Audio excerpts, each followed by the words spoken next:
Today, we're taking a look at a new brand and their very first offering, the Codex MK1. That's coming up right after this.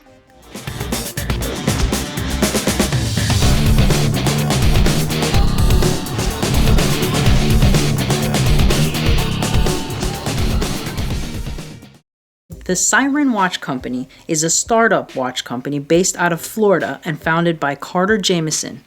Carter and his right-hand man in the company, Christian, both love adventure, and their watches are put together with that in mind.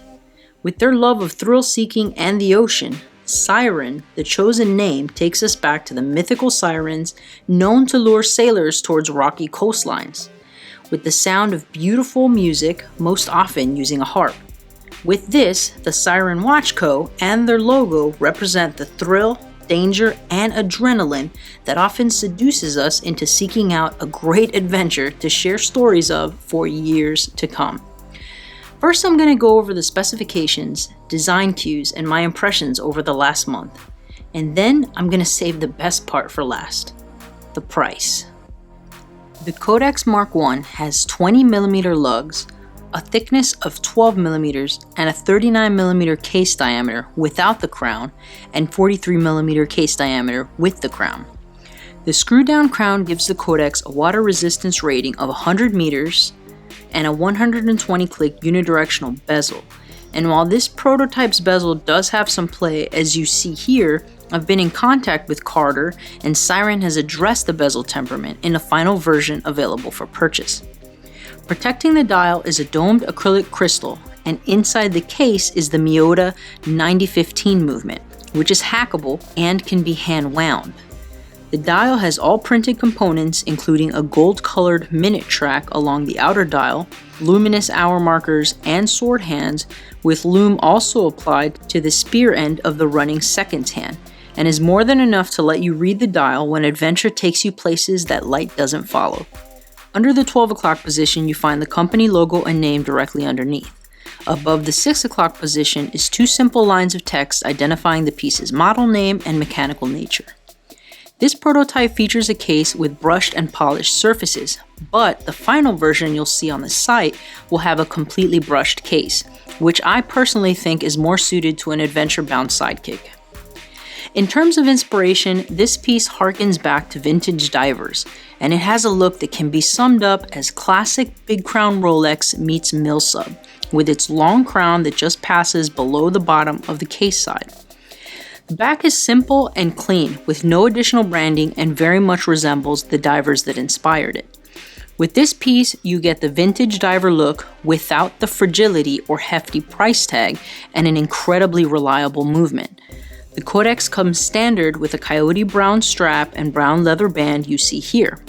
I'm personally not a fan of this band and spent most of my time with the Codex on this black leather band with white contrast stitching you see it on at the moment. Over the last month I've been wearing this. I've had entirely too much fun putting it on different bands and straps, and it looks at home with just about all of them. My only complaint is really an unfair one, because as a personal preference, I prefer the date, but the Codex stays true to its vintage diver design. But it has opened me up to the possibility of owning a piece without the date window that I know can break up a dial's continuity. As most of you know, I've been thinking about getting some vintage pieces, and the Codex has appeased my want of something with the look and feel of a time long, long ago, but unlike vintage pieces, it has the stamina for today's pace, specifically my pace, which includes wrangling twin 4-year-old boys. My favorite and most impressive part of this offering is the price.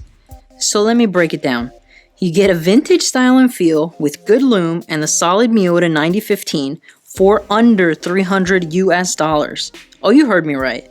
This piece is priced at $279 US. And the only other offering I have ever seen with the Japanese equivalent of the ETA 2824 has been from Oberst Morgan. Overall, for the price you're paying, I think it is a very strong start and impressive offering, especially for those looking for a vintage style without the vintage price that can actually be put through the ringer of day-to-day activity.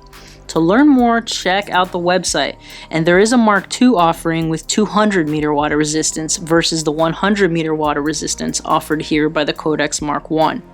There will be a link to the website in the video description. Okay guys, I would love to hear what you guys think about this offering in the comments below.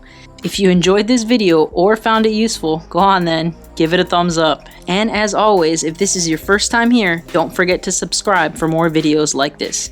That's it for this one. CG out.